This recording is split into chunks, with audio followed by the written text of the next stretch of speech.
Good morning, students. Yesterday we had studied about the motion of an object on an inclined plane downwards. Today we are going to study about motion up along rough inclined plane. That is the object when the object is made to move up along an inclined plane. That is a rough inclined plane. Now, so here we have taken a block of mass m and we have kept it on an inclined surface which is inclined at an angle of theta with the horizontal, as you can see over here. Now, when a force F is applied on this object to move it upwards at an angle beta from the, or you can say with respect to the plane of the surface, plane of this inclined plane. So what is going to happen? Let's study this thing. Okay. Now, if we resolve these into its component, what are the things we are going to get over here? Like previous things, like previous examples itself, the first thing is that the weight mg will act vertically downwards, and resolving into its component with respect to the perpendicular and parallel of the surface of the plane, we can take it as mg cos theta and mg sin theta, where mg cos theta is making an angle theta with mg. Now, on the other hand, as already told, that force F is being applied at an angle beta with respect to the surface of this inclined plane. So, resolving it into its component, what do we get? On the parallel axis, its component will be F cos beta, whereas on the perpendicular axis its component will be F sin beta. Also, we know that the normal reaction force R is acting in the perpendicular direction, and the frictional force or static frictional force Fs is acting opposite to the direction of the force, or you can say opposite to the direction of the motion parallel to the plane. Now, so as we already know that this block is in state of equilibrium, so writing an equation for the forces which are acting over here, we can write it as, so considering the equilibrium of body along normal to the plane, along and normal to the plane, we have C over here, which is the force acting this side, it's mg sin theta, and F is, so which is the force acting towards this direction, mg sin theta plus Fs. In the opposite direction, only one force is acting, that is F cos beta. So I have taken it as F cos beta. This becomes our equation number 1. Now, similarly, when we take in the perpendicular direction, so what is the force that is acting vertically upwards, or you can say which is acting in upwards direction? It is F sin beta and R. So it will become R plus F sin beta, whereas the force which is acting downwards is mg cos theta. So R plus F sin beta will become equal to mg cos theta. Now we are going to proceed as we have proceeded in the previous example itself, or you can say previous derivation itself. So from this equation we can find out the value of R, that is we will take F sin beta, on the other side of equality sign it will become minus F sin beta. So R becomes equal to mg cos theta minus F sin beta, and let's take it as our third equation. But we know that Fs is equal to mu s R. So since Fs is equal to mu s R, so we can put this and this value in the equation number 1. That is, we can put the value of Fs and R in equation number 1. So we can see that I have written mg sin theta as it is plus Fs. In place of Fs, I have written it as mu s R. So it should have been it should be mu s R over here, but we already have the value of R from here. So I have written mu s mg cos theta minus F sin beta is equal to F cos beta. Now, solving it out and finding the value of F, like in previous case, because I have already done in previous case, so I believe you already know the concept.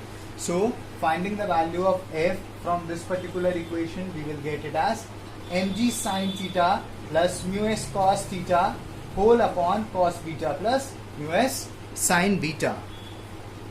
But at the same time, we also know that mu s is equal to tan theta s.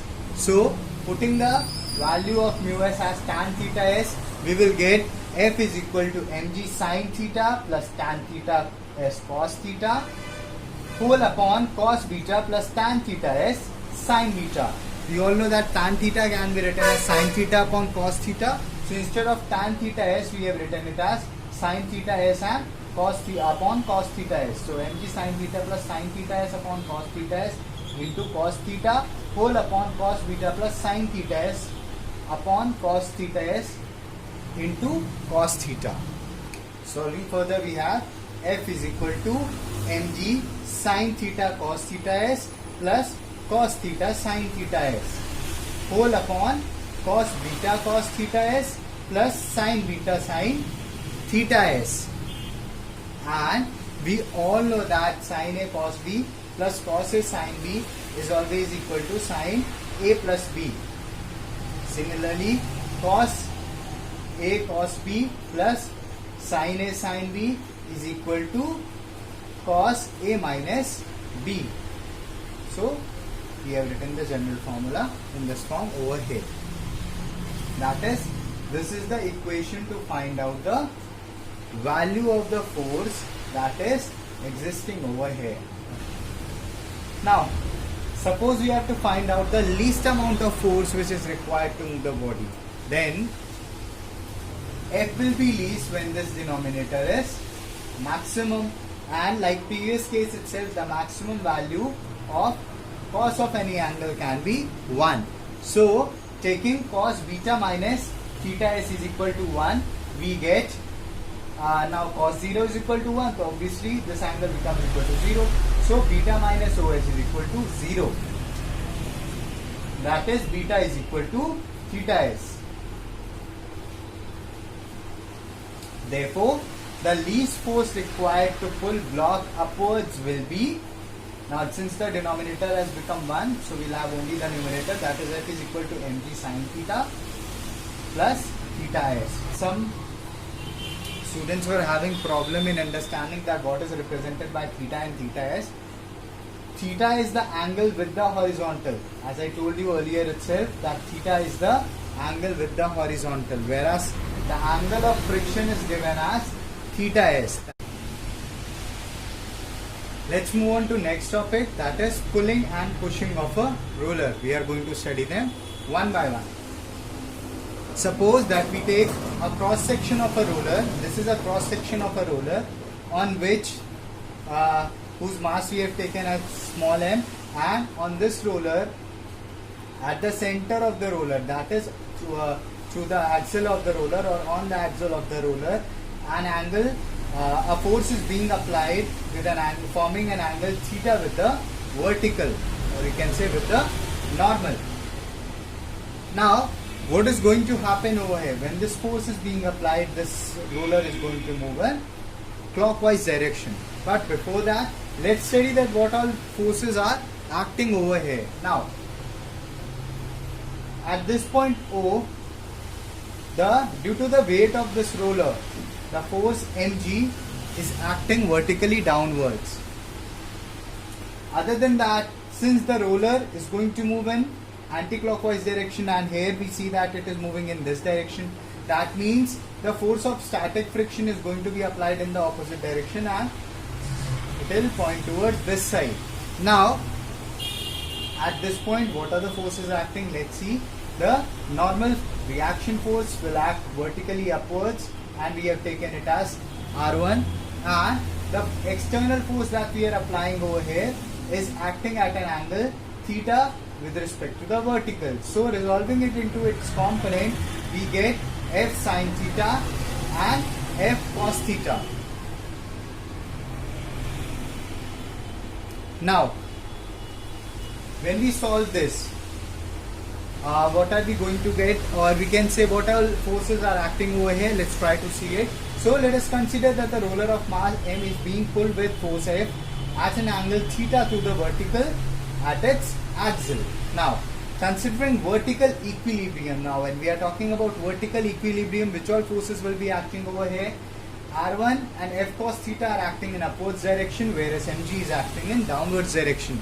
So what do we get? R1 plus F cos theta is equal to mg, or R can be written as, that is taking F cos theta onto the other side of equality, we can write R1 is equal to mg minus F cos theta.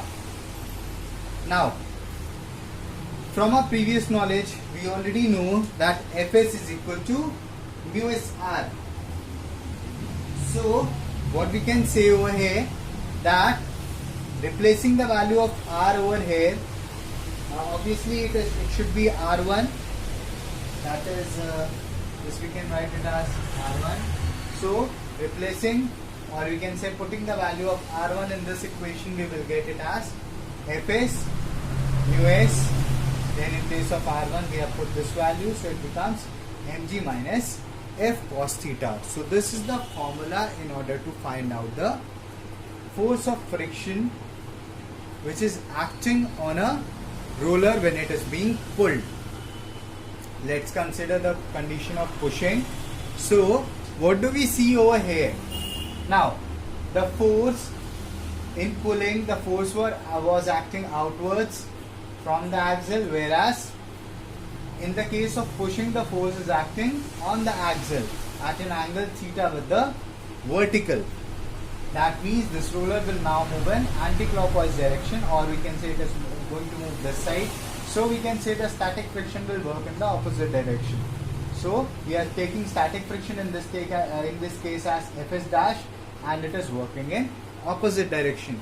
The weight of this roller mg is acting vertically downwards, and the force is acting vertically, or you can the force is acting inwards, forming an angle theta with the vertical. We can also see that the normal reaction force, as always, is acting outward or vertically upwards, and we have taken it as R2 in this particular case. Now when we are talking about this force which is acting on it, and we are resolving it into its components, so what do we get? We get F sin theta and F cos theta. Now in this particular case, if we have to consider the vertical equilibrium, then what do we see? We observe that R2 is working in upwards direction, whereas F cos theta and mg are working in downwards direction, or we can say that F cos theta is aiding the weight over here, or you can say it is working in order to increase the weight of the roller. So obviously moving the roller is going to be difficult. Let's see it mathematically. So as in the previous case itself, we have taken here also, that is we have found out the value of R2 by using these. So as I already told you that R2 will be equal to F cos theta plus mg. So it will be equal to F cos theta plus mg as shown over here. Now if we have to find out the value of Fs dash, so it will be equal to mu s R2. Now if we replace this value of R2 from this equation, it will become the Fs dash will become equal to mu s F cos theta plus mg. Now when we compare these both equations, what do we get? Here it is mu s mg minus F cos theta, whereas here it is mu s F cos theta plus mg. So obviously we can say that the force or the frictional force will be higher in this particular condition.